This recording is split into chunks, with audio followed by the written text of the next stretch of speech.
Hello friends, स्वागत है आपका मेरे चैनल रिद्धि बुटीक में। फ्रेंड्स, आज हम यह डिज़ाइनर ब्लाउज बनाने वाले हैं जिसे प्लेटेड ब्लाउज कहते हैं। इस ब्लाउज की कटिंग और स्टिचिंग दोनों भी मैं आपके लिए इस वीडियो में लेकर आई हूँ, तो प्लीज़ बिना स्किप किए वीडियो को एंड तक जरूर देखिएगा, क्योंकि इस ब्लाउज की कटिंग और स्टिचिंग मैंने बहुत ही ईजी वे में आपको समझाई है। तो चलिए वीडियो को स्टार्ट करते हैं।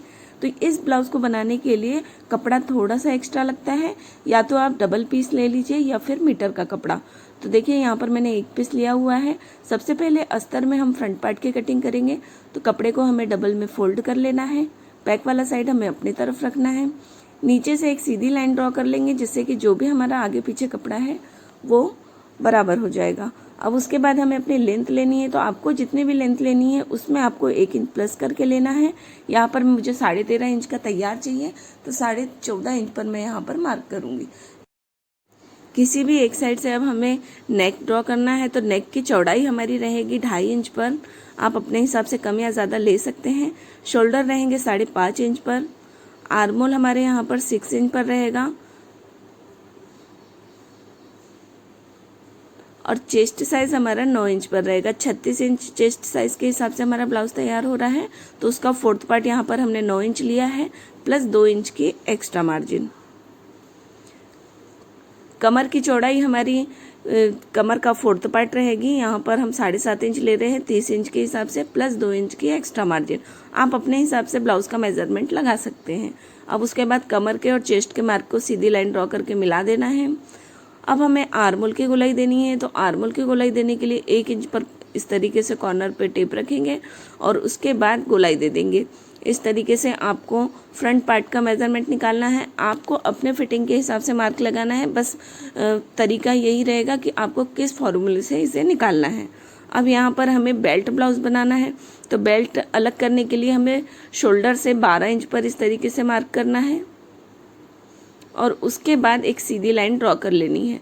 आप चाहे तो इसे सीधा ही रख सकते हैं, लेकिन सामने से हल्का सा गोलाई शेप देने पर इसका लुक और भी प्रीटी आता है। तो इसलिए हम क्या करेंगे, नेक के साइड से हमें यहाँ पर 1.5 इंच ऊपर की तरफ मार्क करना है और इस तरीके से शेप दे देना है। इस तरीके से क्रॉस में जब हम पट्टी का शेप लगाते हैं तो इसका लुक और भी अच्छा आता है। फ्रेंड्स, आप एक बार जरूर ट्राई कीजिएगा। अब इसे हम कट कर देंगे। अब यहाँ पर हमें पहले बॉडी पार्ट को अलग कर देना है। जो भी हमने मार्क किया है सेम मार्किंग पर हमें इसकी कटिंग करनी है। इस ब्लाउज की कटिंग बहुत ही इजी है फ्रेंड, बस आपको थोड़ा समझ के कट करना है। तो देखिए यहाँ पर हमारी ऊपर की बॉडी तो कट हो चुकी है। अब जो नीचे का बेल्ट है उसमें हमें 1 इंच मार्जिन का ऐड करना है, क्योंकि जब हमारे पार्ट दोनों भी एक दूसरे के साथ अटैच होंगे तो हमारे ब्लाउज की लेंथ कम नहीं होना चाहिए। अब इसे भी हमें कट कर लेना है। यहाँ पर हमारे दोनों भी पार्ट कट हो चुके हैं। अब हमें करना क्या है, जो ऊपर की बॉडी है इस पर नेक कट करना है। तो नेक कट करने के लिए हमें नेक की लेंथ लेनी है 8 इंच की। आप कम या ज़्यादा भी ले सकते हैं, मैंने यहाँ पर थोड़ा सा डीप रखा है। और नेक की चौड़ाई हमारी 2.5 इंच पर ही रहेगी। दोनों भी मार्क को एक दूसरे से इस तरीके से मिला लेना है क्रॉस में, क्योंकि हम यहाँ पर वी शेप ड्रॉ कर रहे हैं। और उसके बाद हल्का सा शेप लगा देना है। आप यहाँ पर 5 शेप भी बना सकते हैं। अब इस पर भी हमें कट कर लेना है। अब यहाँ पर हमारा नेक कट हो चुका है। आर्मोल का भी हमें शेप लगा लेना है 0.5 इंच की एक्स्ट्रा मार्जिन पर, क्योंकि हम फ्रंट पार्ट रेडी कर रहे हैं यहाँ पर। इस तरीके से हमारी पूरी कटिंग कंप्लीट हो जाती है अस्तर पर। अब हमें मेन फैब्रिक कट करना है। तो देखिए यहाँ पर जो हमने मेन फैब्रिक लिया था इस पर हमें कितना एक्स्ट्रा कपड़ा लेना होता है। अब यहाँ पर हम बेल्ट वाला ब्लाउज बना रहे हैं, तो उसके लिए हमें नीचे से 8 इंच एक्स्ट्रा छोड़ना है। अगर आप बेल्ट वाला ब्लाउज नहीं बनाते हैं तो आपको 10 से 12 इंच एक्स्ट्रा कपड़ा नीचे के साइड में छोड़ना है। और उसके बाद जो हमने बॉडी कट की थी वो बॉडी को इसके ऊपर से रखना है, यानी पूरा नीचे से हमें इसे जमाना नहीं है, नीचे से भी हमें एक्स्ट्रा कपड़ा रखना है। अब पैक वाले साइड को पैक वाले साइड के साइड में रख देंगे और ऊपर से पूरा सीधा कट कर लेंगे, यानी जितना भी कपड़ा हमारा चौड़ाई में है उतना पूरा कपड़ा हमें ले लेना है। इस ब्लाउज की कटिंग में हमें बस यही ध्यान रखना है कि नीचे से भी हमें एक्स्ट्रा कपड़ा छोड़ना है और साइड से भी एक्स्ट्रा कपड़ा छोड़ना है। तो साइड से हमें कितना कपड़ा लेना है, यहाँ पर मेरे पास 12 इंच का कपड़ा बच रहा है तो मैं 12 इंच ले रही हूँ। अगर आपके पास एक्स्ट्रा कपड़ा है तो आप 15 इंच तक ले सकते हैं। अब हमें करना क्या है, जो हमारा पैक वाला साइड है उसमें हमें सेंटर का मार्क कर लेना है मेन फैब्रिक में, और उसके बाद पूरे कपड़े को ओपन कर लेना है इस तरीके से। अब हमें जो हमारा मेन फैब्रिक का सेंटर है और हमारे अस्तर के फैब्रिक के सेंटर को अच्छे से मिला देना है।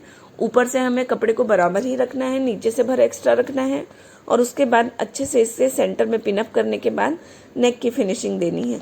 नेक की फिनिशिंग देने के लिए आप बकरम का भी यूज़ कर सकते हैं गाइज।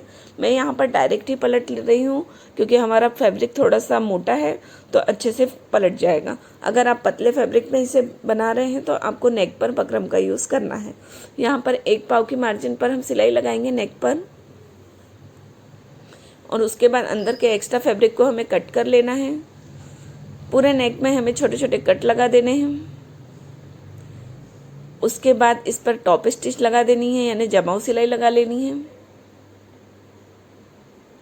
जमाव सिलाई लगाने से हमारा नेक बहुत ही फिनिशिंग से पलट जाता है। उसके बाद इसे अंदर की तरफ इस तरीके से पलट लेना है। आप चाहे तो इस पर प्रेस भी लगा सकते हैं या फिर एक एक्स्ट्रा की सिलाई भी लगाकर इसे जमा सकते हैं। यहाँ पर मैं एक एक्स्ट्रा की सिलाई लगा रही हूँ नेक पर। इस तरीके से हमारे नेक की पूरी फिनिशिंग हो जाती है। अब हमें इस पर कहीं पर भी स्टिच नहीं लगानी है। सबसे पहले हमें इस पर प्लेट्स लेनी है। तो प्लेट्स लेने के लिए हमें क्या करना है, सेंटर से अच्छे से कपड़े को जमा लेना है और यहाँ पर सेंटर में एक पिन लगा लेनी है। अब देखिए, जो हमारा शोल्डर का साइड है वहाँ से हमें 3 से 4 इंच पर पहली प्लेट लेनी होती है। तो पहले इसे मार्क कर लेंगे। यहाँ पर हम 3.5 से 4 इंच पर इस तरीके से मार्क कर लेंगे। अब हमें पहली प्लेट लेनी है तो ये हमारा जो सेंटर का पॉइंट है वहाँ से हमें इस तरीके से क्रॉस में प्लेट लेनी है। ठीक है, इस तरीके से कपड़े को लेना है और प्लेट लगा लेनी है। उसके बाद इसे पिन से अच्छे से सेट कर लेना है। बस आपको ध्यान ये रखना है कि प्लेट लगाने के समय हमारा सेंटर बराबर आना चाहिए। उसके बाद हमें पूरी प्लेट इसी तरीके से लगानी है। 2 से 3 इंच दूरी पर हमारे कपड़े को लेना है और इस तरीके से प्लेट बनाते जाना है और पूरी प्लेट को हमें पिन से सिक्योर कर लेना है ताकि हमारी प्लेट्स इधर उधर ना हो। जितना भी कपड़ा है उस हिसाब से हमें प्लेट लेनी है। आप 4 से 5 प्लेट ले सकते हैं इस डिज़ाइन में। बस हमें ध्यान ये रखना है कि हमारे प्लेट का डिस्टेंस जो है वो पूरा एक जैसा होना चाहिए। इस तरीके से हमने यहाँ पर 5 प्लेट ले ली है फ्रेंड्स अपने कपड़े के हिसाब से। आप भी 4 से 5 प्लेट ले सकते हैं। अब पूरी प्लेट्स को पिन लगाने के बाद हमें करना क्या है, जो हमने प्लेट्स ली है तो मेन फैब्रिक में हमें इसे सिलाई से अटैच कर देना है। ठीक है, अभी हमें अस्तर का फैब्रिक इस पर नहीं लेना है स्टिच पर। सेम इस तरीके से आर्मोल के साइड में भी हमें सिर्फ प्लेट्स पर ही स्टिच लगानी है। मेन जो अस्तर का फैब्रिक है उस पर हमें स्टिच नहीं लगानी है। तो यहाँ पर प्लेट्स को अच्छे से सेट करते जाना है और सिर्फ प्लेट्स पर ही स्टिच लगानी है। तो यहाँ पर हमारी प्लेट्स पर स्टिच लग चुकी है। पिन को हम निकाल लेंगे हम। उसके बाद हमें दूसरे साइड की भी प्लेट्स सेम इसी तरीके से जमानी है। बस सेंटर को अच्छे से ध्यान में रखते हुए आपको प्लेट्स को जमाना है और इसी तरीके से क्रॉस में ही प्लेट्स को जमाना है। ठीक है, जैसे हमने उस साइड में किया था सेम उसी तरीके से हमें इस साइड में भी पूरी प्लेट्स को अच्छे से जमा कर पिन अप कर लेना है। इस डिज़ाइन को बनाने में सिर्फ यही ध्यान रखना है कि हमारी दोनों साइड की प्लेट्स एक जैसी होनी चाहिए। अब यहाँ पर हमारी इस साइड की भी पूरी प्लेट्स तैयार हो चुकी हैं। इस पर भी हमें स्टिच लगा लेनी है मेन फैब्रिक पे। अभी अस्तर के फैब्रिक को हमें स्टिच पर नहीं लेना है। सेम इसी तरीके से नीचे साइड में भी प्लेट्स को स्टिच लगा लेंगे। अब हमें पूरी पिन्स को रिमूव कर देना है।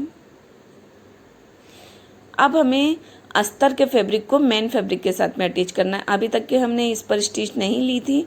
अब हमें करना क्या है, पूरा जो हमारा अस्तर का फैब्रिक है उसे हमें प्लेट्स वाला जो हमारा मेन फैब्रिक है उसके साथ में पूरा जमा कर सिलाई लगा लेनी है। ठीक है, चारों तरफ से। और उसके बाद एक्स्ट्रा फैब्रिक को कट कर लेना है। अब यहाँ पर हमारे ऊपर की बॉडी पूरी तरीके से तैयार हो जाती है। जो हमने प्लेट्स बनाई हैं इस पर हमें थोड़ा सा आयरन कर लेना है जिससे कि हमारी प्लेट्स अच्छे से सेट हो जाती हैं। तो यहाँ पर हमारी प्लेट्स पूरी अच्छे से सेट हो गई हैं।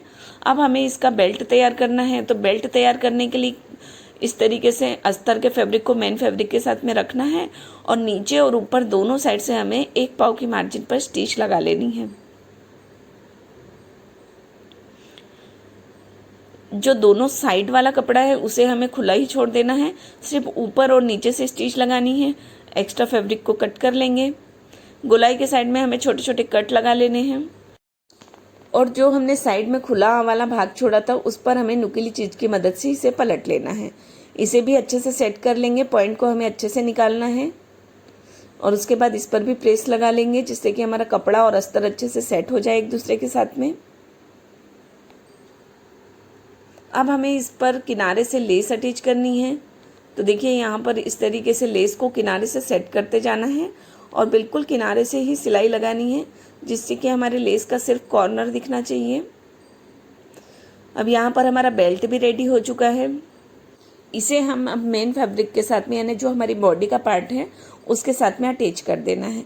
तो उसके लिए हमें करना क्या है, इसे सेंटर से अच्छे से सेट कर लेना है और पिन अप कर लेना है। सेंटर में अच्छे से सेट करके पिन लगा लेंगे और उसके बाद किनारे से हमें इसे एक उसके ऊपर रखना है, जो हमारे बॉडी का पार्ट है उसके ऊपर पर रखना है और बिल्कुल किनारे से स्टिच लगानी है जैसे अभी हमने लेस पर लगाई थी वैसे। इस तरीके से सेट करते हुए आपको स्टिच लगानी है। तो यहाँ पर हमारा बेल्ट भी मेन फैब्रिक यानी मेन बॉडी के साथ में अटैच हो जाता है। तो देख सकते हैं फ्रेंड्स, यहाँ पर हमारी पूरा ब्लाउज डिज़ाइन बनकर रेडी हो गया है। उम्मीद करती हूँ आपको वीडियो पसंद आया होगा और समझ में भी आया होगा। कोई भी डाउट है तो आप मुझे कमेंट करके ज़रूर बताइएगा। वीडियो पसंद आए तो प्लीज़ वीडियो को लाइक करें, चैनल पे पहली बार आए हैं तो चैनल को सब्सक्राइब करें। मिलते हैं नेक्स्ट वीडियो में, तब तक के लिए बाय बाय। वीडियो को एंड तक देखने के लिए थैंक यू फ्रेंड्स।